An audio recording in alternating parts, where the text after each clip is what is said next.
வணக்கம்.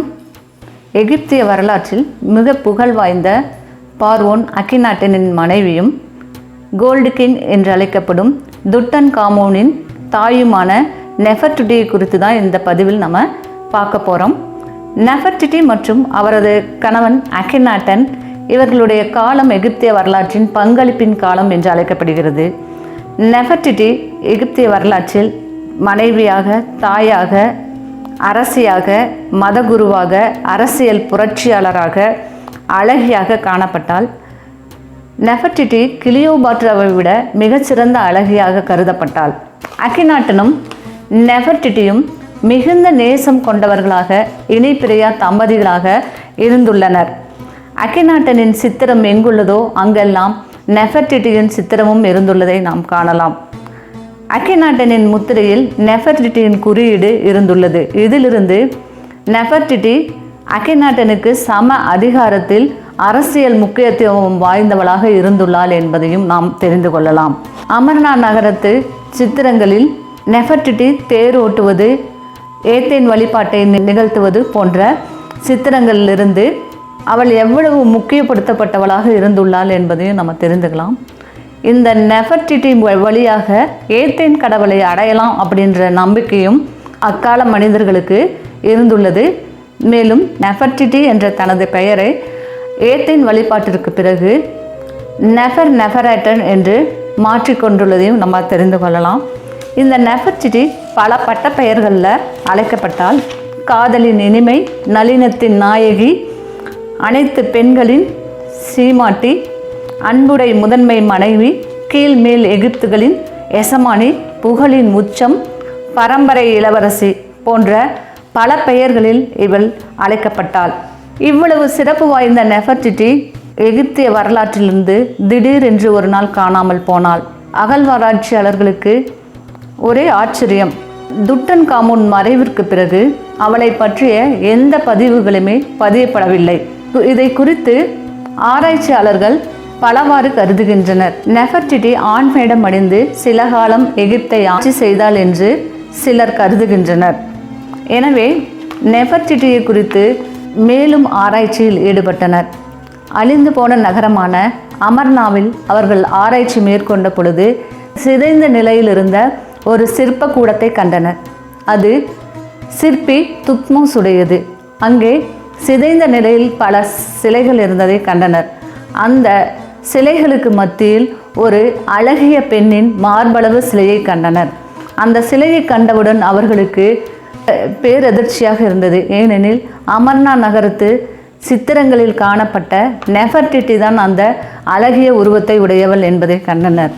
அந்த சிலையை கண்டவுடன் மேலும் அவர்களுடைய ஆர்வம் அதிகமானது. ஏனெனில் அவ்வளவு அழகிய நெஃபர்டிட்டி எதனால் திடீரென்று அந்த வரலாற்றிலிருந்து இவள் காணாமல் போனாள் அப்படிங்கிறத குறித்து நிறைய தெரிஞ்சுக்கணும் அப்படின்னு சொல்லிட்டு இவங்க ஆர்வத்தால் ஆராய்ச்சி மேற்கொண்டனர். 1922ஆம் ஆண்டு ஹார்வர்ட் கார்ட்டர் குழுவினர் ஆராய்ச்சி மேற்கொண்ட பொழுது துட்டன் காமோனின் கல்லறையை கண்டுபிடித்தனர். அந்த கல்லறைக்குள் நுழைந்தவர்களுக்கு ஒரு இன்ப அதிர்ச்சி காத்திருந்தது. ஏனெனில் அந்த துட்டன் காமோனின் கல்லறையில் நெஃபர்டிட்டி குறித்து பல சித்திரங்களும் குறிப்புகளும் அங்கே காணப்பட்டன.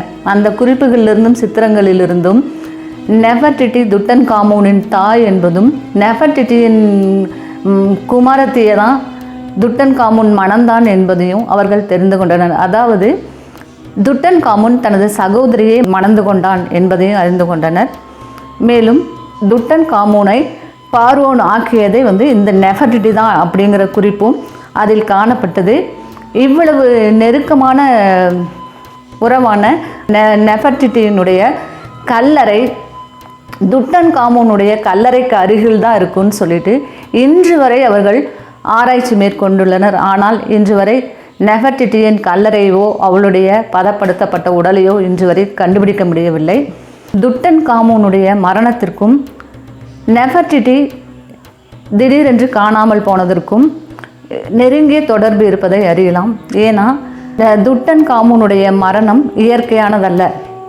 அவனுடைய நெஞ்செலும்பும் காலெலும்பும் முறிக்கப்பட்டு தேரேற்றி கொன்றிருக்கலாம் என்று ஆராய்ச்சியாளர்கள் கருதுகின்றனர். அப்படியானால் அங்கே ஏதோ வந்து நிகழ்ந்திருக்கிறது என்பதை நம்ம அறிந்து கொள்ளலாம். இந்த நிகழ்வை குறித்து நம்ம பரிசுத்த வேதாகமத்தில் இதை பொருத்தி பார்த்தாதான் உண்மைத்தன்மை என்ன என்பது நமக்கு நன்கு விளங்கும். இந்த எகிப்திய வரலாற்றில் காணப்படும் அக்கெனாட்டன் தான் பரிசுத்த வேதாகமத்தில் நோவா என்று அழைக்கப்படுகிறான் அப்படிங்கிறதையும், நோவாவுடைய குமாரன் காம் தான் துட்டன் காமூன் அப்படிங்கிறத குறித்தும் கடந்த பதிவுகளில் நம்ம விளக்கமாக பார்த்தோம். பரிசுத்த வேதாகமத்தில் ஆதியாகமத்தின் 9வது அதிகாரத்தில் 22வது வசனத்தில் இங்கே குறிப்பிடப்பட்டிருக்கிற அந்த துட்டன் காமூனுக்கு ஏற்பட்ட சாபத்தை குறித்தும் அந்த நிகழ்வு குறித்தும் இப்போ நம்ம சுருக்கமாக பார்க்கலாம். 9வது அதிகாரம் 22வது வசனத்தில் கானானுடைய தந்தையான காம் தனது தந்தையின் நிர்வாணத்தை கண்டு தனது சகோதரர்களிடத்தில் அறிவித்தான் அப்படின்னு சொல்லப்பட்டிருக்கு. இப்போது தந்தையுடைய நிர்வாணத்தை பற்றி கூறும் பொழுது நோவாவின் இளைய மகன் என்று குறிப்பிடாமல் கானானின் தந்தை காம் அப்படின்னு சொல்கிறாங்க. இங்கே வந்து கானானை குறித்து குறிப்பிட வேண்டிய அவசியம் இல்லை, ஆனால் கானானை பற்றி குறிப்பிடுறாங்க. தந்தையுடைய நிர்வாணத்தை குறித்தும் குறிப்பிடுறாங்க. பரிசுத்த வேதாகமத்தை பொறுத்த வரைக்கும் தந்தையுடைய நிர்வாணம் அப்படிங்கிறது தனது தாயுடைய நிர்வாணத்தை தான் வந்து தந்தையுடைய நிர்வாணம் அப்படின்னு சொல்கிறாங்க. அதாவது ஒருவன் தன் தாயோட உறவு கொண்டால் அதுதான் தந்தையுடைய நிர்வாணம் அப்படின்னு சொல்லிட்டு இங்கே வந்து அறியப்படுகிறது. லேவியராகம் 18வது அதிகாரத்தில் இதை குறித்து விளக்கமாக குறிப்பிடப்பட்டுள்ளது. மேலும் அடுத்து சேமும் யாப்பேத்தும் தனது தந்தையுடைய நிர்வாணத்தை பின்னிட்டு வந்து வஸ்திரத்தை கொண்டு மூடினர் அப்படின்னு சொல்லப்பட்டிருக்கு. இந்த நிகழ்வு வந்து காம் செய்த தவறை அறிந்த சேமும் யாப்பேத்தும் அவனை தேரேற்றி கொண்டிருக்கிறார்கள். இதையே தான் வந்து தந்தையுடைய நிர்வாணத்தை மூடினர் என்று இங்கே குறிப்பிடப்பட்டிருக்கு. ஏன்னா அடுத்த வசனத்தில் திராட்சை ரசத்தின் வெறி தெரிந்தெழுந்த நோவா தனது இளைய மகன் தனக்கு செய்ததை அறிந்து கானானை சபித்தார் அப்படின்னு சொல்லப்பட்டிருக்கு. இங்கே இளைய மகன் அப்படிங்கிறது காமை குறிக்குது. காம் தான் வந்து துரோகம் பண்ணியிருக்கான். அப்படி இருக்கும்போது கானானை எதுக்கு சபிக்கணும்?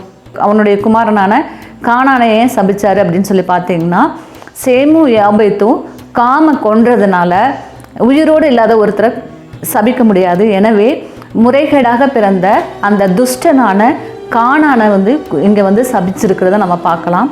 அடுத்த வசனத்தில் கானானை சேமுக்கு யாபேத்துக்கும் சகோதரர்களாக குறிப்பிட்டிருக்காங்க. கானான் தனது சகோதரர்களுக்கு அடிமையாக இருப்பான் அப்படின்னு சொல்லப்பட்டிருக்கு. சேமுடைய கூடாரத்திலையும் யாப்பேத்துடைய கூடாரத்திலையும் கானான் அடிமையாக இருப்பான் அப்படின்னு சொல்லப்பட்டிருக்கு. இங்கே கானான் சேமுக்கும் யாப்பேத்துக்கும் சகோதரனாக இங்கே காட்டப்பட்டிருக்கு.